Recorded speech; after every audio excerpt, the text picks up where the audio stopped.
Hello， 大家好，我是大宝。今天呢，雪士达山的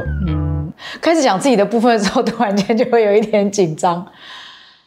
前面呢花了3集的篇幅讲了我在那边遇到的关于外星人还有雪士达山的能量点，到后来这件事情离我越来越近了。在我大约7月左右，就是确定我真的要去雪士达山之后，我人还在台湾，可是就有一种体感，时不时突然就会有一种我的灵魂意识被拔高了，有点像是当我们坐飞机起飞，然后我需要吞口水来去缓解那个耳压的平衡。我一度还想说，我该不会生病了吧？其实就在遇到 Andre 的那一天，后来我们有去一个瀑布静心，我们大家在走去瀑布的那个路程上面，我就开始又感觉到我的灵魂好像又被往上拔了，快要离开我的身体，然后我整个人一直被抽高，让我感觉到有一点害怕。然后阿霞就跟我说，其实有一个来自更高次元的能量体，他想要试试看你，试试看我。然后说，那等一下在瀑布的时候，你就去坐在瀑布的前面，对着瀑布静心。我有感觉到，确实有一个很大很大的白光，也许就像太阳一样那样大那样的温暖，它一直想要就是穿过我的身体，可是我有一点难把它变成言语去说它是什么。可是就在我们离开那个瀑布，然后一起回到镇上去吃晚餐的时候，突然间那个感觉又来了，我整个人又被往上抽，因为阿雪跟我在一起，然后他也被往上抽，然后我们所有人在点餐的时候，我们两个都说怪怪的怪怪的怪怪的，然后其他人就说我们点，我们说我们怪怪的，对不起对不起对不起，就两个很共感共频的就经历了这个过程。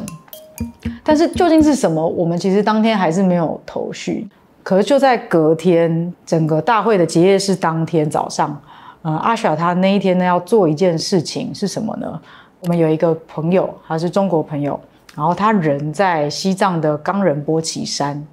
他去爬那座圣山，因为他知道阿雪他可以传递山的能量，所以他想说阿雪人在雪士达山，那他在冈仁波齐，想要透由视讯会议，然后来做一个连线。因为据说这2座山就很像一个是天，一个是地，或者就像姐妹山。那这2个山之间的关联，透过阿莎这个管道，可以传递出什么样的讯息呢？我邀请阿莎来做这个连线，是因为刚好阿莎在雪士达山，那我在西藏的冈仁波齐有一个非常深度的连接，所以我有一个小小的好奇，就是这2座世界上非常著名的圣山，彼此的能量有一个交流跟连接的时候，透过阿莎的管道，能够带给我们什么样的讯息？我代表的是雪士达山脉整体的力量。这2个圣山都有一个很大的特点，就是眉心轮的开启。雪士达山，它即将在地球里越来越多人知晓，当然也会面临一个挑战，就是人性的贪婪。人也会觉得我不是贪婪，而只是我需要帮助自己更多。当我讲到人性的贪婪，指的是你来到这里要带着一个很大的意识，保护这当地的各种资源之外，要清楚的知道，你不用很担忧的把所有东西都必须吸收天地精华，因为雪士达山的特质就是一个非常轻盈随顺，并且很柔和的与你连结，我不需要过度用力。而雪士达从来就不小气，只要你来到这里一丁点，我就会支持你走向很远的地方。冈仁波齐山是强劲的，在你的喉轮、你的心轮、你的太阳神经丛，甚至你的海底轮，它是一个非常扎根的，同时在意识顶上，它又可以将你拉至极高的状态。但这座圣山，它有一些话想跟大家分享。相同的，来到这里，就是协助各位可以更深的明白跟自己地球的关系。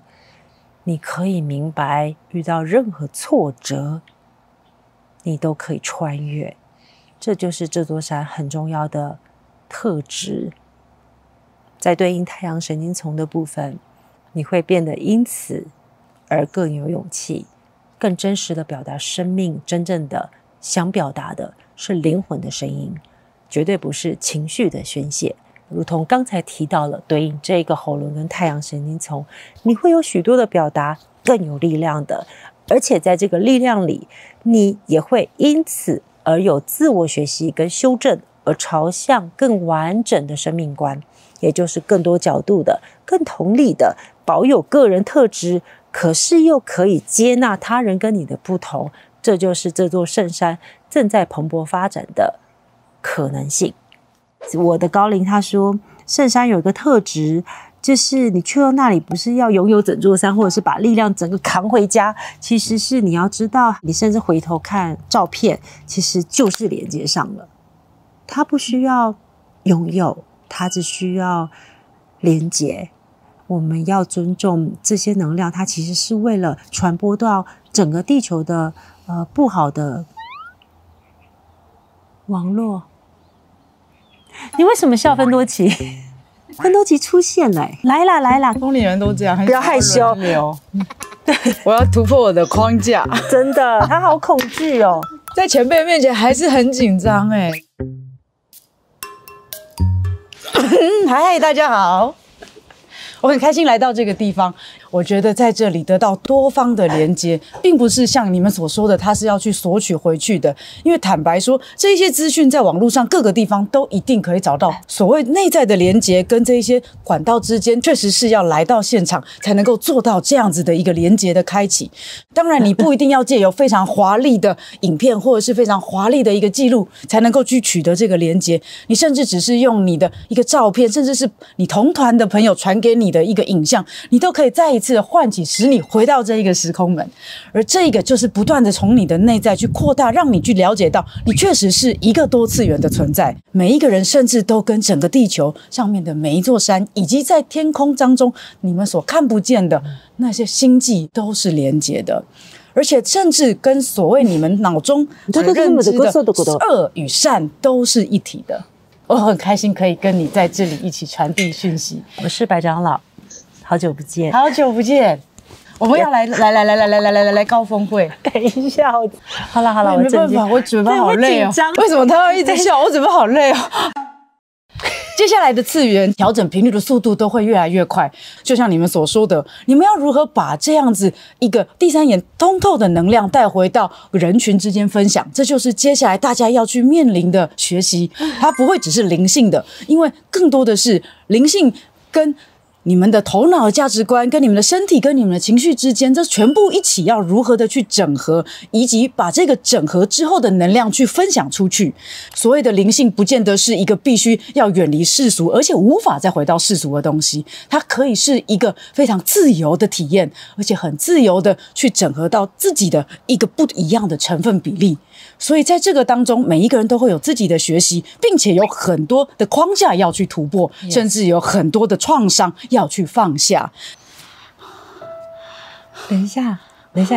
你再闭上眼睛。闭上眼睛，是不是又要来一个？没有，昨日在瀑布里面有一个新的能量，他希望你跟芬多奇可以将频率调整到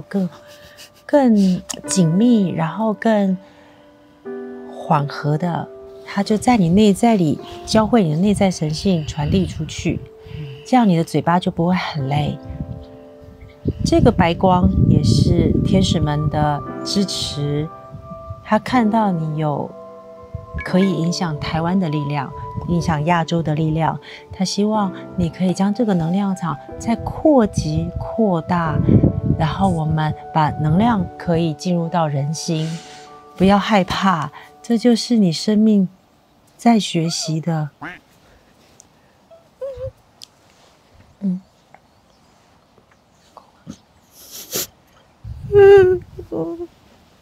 很可怕。不会，不可怕，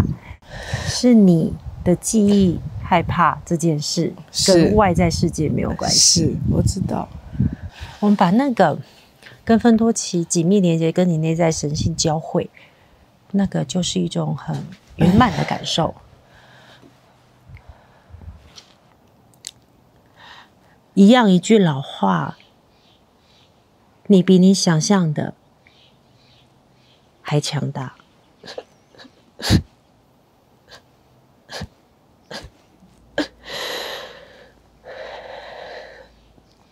你有另外一个很强大的高龄，对，然后他一直在，对，他很像太阳。我今天加戏，因为传递芬多奇的讯息来说，对我来说是简单的，可是要我用别的身份或是接其他的讯息源，其实我是会害怕的。我觉得我好像不太相信我有能力跟有资格去做这件事情，所以我那时候其实有一点抗拒啊。就在我传完芬多奇的讯息之后，他持续的引导我，然后他就说，因为大宝你对于亚洲是有影响力的。结果我听到这两句话以后，我的反应竟然是开始哭。我觉得责任太重了啊，一定要这样吗？我不想啊。然后我突然间有一个很大的害怕产生，然后我会觉得好像看着我的人会伤害我。可是我觉得很奇妙的是，因为其实我这整趟在学士大的旅程以及经营 YT 这1年多来，我没有真的被谁伤害过，我也不觉得人们会伤害我。所以当阿雪这么一说，我突然那个害怕跟会受伤的那感觉出现的时候，我觉得那有点像是某一种，你说是累世的记忆也好，或是灵魂的创伤也好，它是一种不在这辈子经历过的事情。然后阿雪就持续的引导我，要我深呼吸，把自己拉回来，让那个情绪可以流动出去。那个更高次元的能量，它就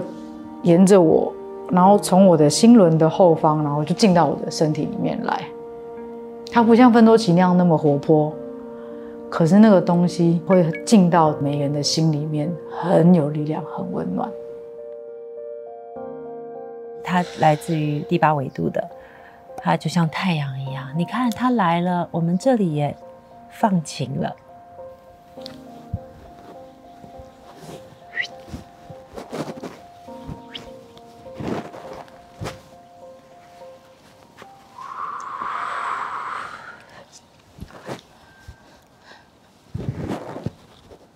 扎实、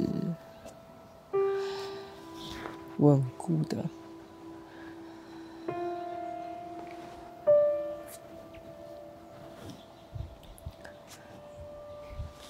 传导高维度的讯息，很棒。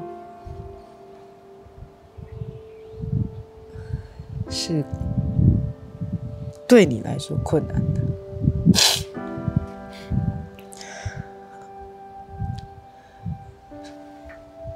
因为在框架之中，大宝的框架之中，认为自己做不到。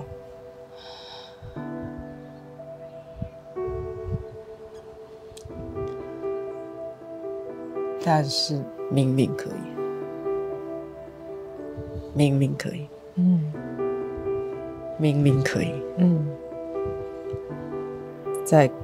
扩大生命体验的同时，更重要的是自己内在也有愿意扩大的意愿，面临挑战的意愿，而这不是如你所想象那么巨大的困难。人们容易把困难想象的太巨大，于是自己就缩小了。但是如同太阳在地球上会照耀给每一个人，从不吝啬照耀给每一个人，每一个人都有被这样的光所滋养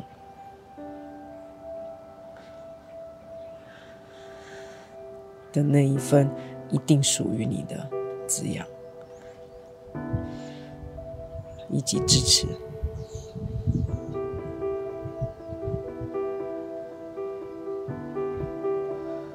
如同现在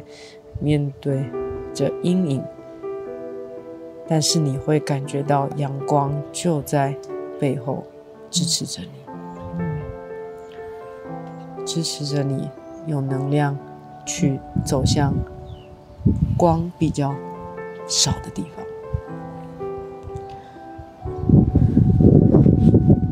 这是一份万物雨露均沾，不分大小你我，没有偏差的爱，而这份爱一直都是分享给众生万物的。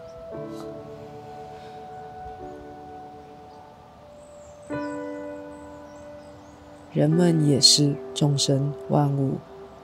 要一直记得，人不是独立于自然之外，人是自然的一部分。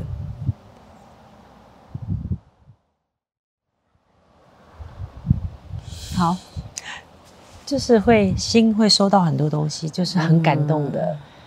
对不对？就这里很有感觉哈。是的，就是我会觉得芬多奇讲话的时候很可爱，然后活力四射，就会让我一下子变得很开心。但是当这位高龄在讲的时候，我就觉得我整个人放松和安静下来。所以他讲的内容很简单，但是它是触动人的。那这就是他们刚才讲的融化。你自己有感觉吗？对，所以其实通灵不是要有多大的资讯量，其实芬多奇给了好多资讯量，我觉得很棒，因为它就是让人有启蒙很多的概念的认知的学习。但这个高龄它就是又暖到心里面了。芬多奇它真的是雀跃，就是活泼的、可爱的，觉得亲近的，然后你呈现了一个灵界，它其实不令人畏惧的，对，所以这是不一样的质地，可是你也都做到了。是可是感觉芬多奇会跟你又调和到一个新的状态，就不一样了。对，就是可能不一样。但确实，其实在台湾传讯的时候，就算都是芬多奇，但有时候我就觉得好像又不只是他，就是都很多存在。对，然后有时候他也不是用这种雀跃的方式传，主要是看当天的那个状态。对，主题有时候他也是用一种温柔陪伴的，对，他也会有这种。但是今天来到这边，感觉他是真的就很开心。当通灵人好辛苦哦，身体都要先体验到这些畅通感。我那时候突然间觉得，难道麻瓜通灵日记的第2季又开始了吗？18年就已经经历过，现在已经2023年了，怎么又来一次？而且这次更强烈。结束了那一次的传讯之后，我整个人就像空掉了。我一直觉得有一个能量一直在冲刷我的身体，所以那一天中午刚好是整个大会的活动结束了，那我就回到民宿的房间里，然后我躺在床上，结果我开始经历各种就是发冷、发烧、发抖，然后我感觉到我的眉心还有我的心脏、心轮的后方一直有能量在穿过我。